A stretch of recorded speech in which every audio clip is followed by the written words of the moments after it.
Shalom, damai di hati.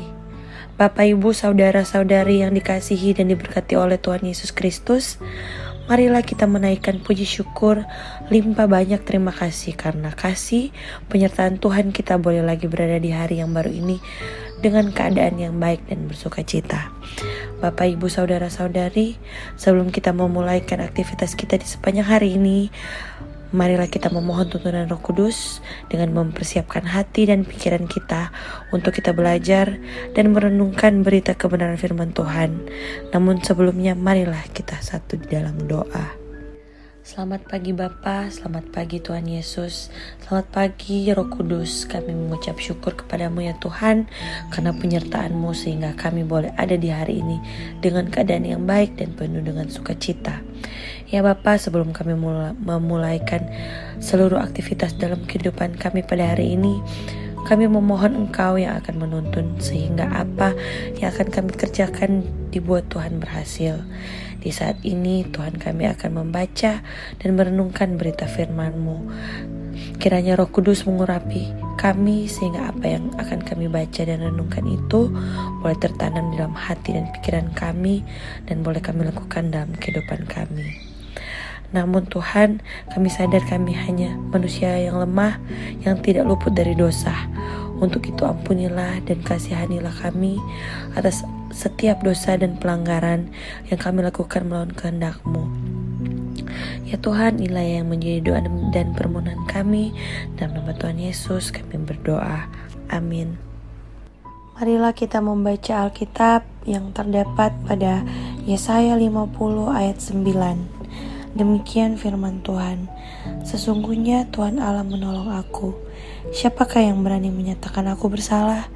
Sesungguhnya mereka semua akan memburuk seperti pakaian yang sudah usang, mengengat akan memakan mereka. Saudara-saudara yang dikasihi dalam Tuhan Yesus Kristus, ada ungkapan yang menyatakan nobody's perfect.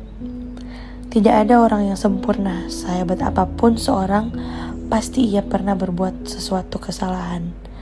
Kehidupan kita di bumi ini sering terjebak pada keakuan diri, merasa tahu segala-galanya, karenanya enggan meminta pertolongan Tuhan Allah.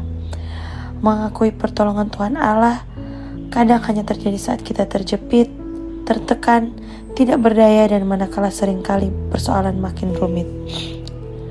Padahal tidak pernah Tuhan Allah terlambat menolong umatnya dalam segala situasi dan kondisi hidup kita. Firman Tuhan Allah hari ini menyatakan, sesungguhnya Tuhan Allah menolong aku. Siapakah yang berani menyatakan aku bersalah? Sesungguhnya mereka semua akan memburuk seperti pakaian yang sudah usang, ngengat akan memakan mereka. Keluarga Kristen yang dikasihi dan diberkati Tuhan Yesus, saudaraku, adakah orang yang berbuat jahat mampu mengatakan dirinya benar? Atau siapakah di antara mereka yang berani menyatakan bahwa dirinya bersalah? Jika ia melakukan kebaikan terhadap sesama, orang yang melakukan kejahatan keadaannya akan memburuk, seperti pakaian yang sudah usang dimakan ngengat. Yesaya meyakini bahwa siapapun orang jahat yang menyerang dirinya akan mendapatkan penghukuman dari Tuhan Allah. Dia akan menegakkan keadilan. Tuhan Allah akan bertindak melindungi bahkan membela perkaranya. Tuhan Allah akan benteng kehidupannya sehingga tidak ada musuh yang dapat mencelakainya. Nabi Yesaya sungguh percaya orang yang berharap pada Tuhan Allah pasti akan mendapat pertolongan tepat pada waktunya. Keluarga Kristen ini berkata di Tuhan Yesus, keterbatasan manusia sungguh memberi bukti bahwa tanpa pertolongan Tuhan Allah, kita tidak dapat melalui semua bentuk kesukaran, tekanan ataupun penderitaan.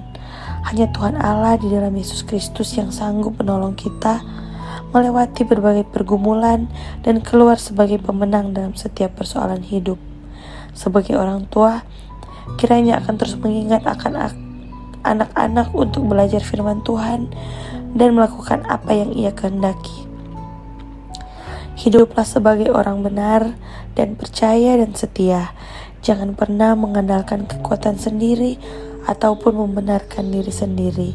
Berjalanlah pada kebenaran Tuhan dan jauhilah segala bentuk kejahatan, serta akuilah Dia bahwa kita memerlukan pertolongan Tuhan. Amin. Marilah kita berdoa. Kepadamu ya Tuhan Allah, kami sujud menyembah, sebab Engkaulah satu-satunya penolong kami.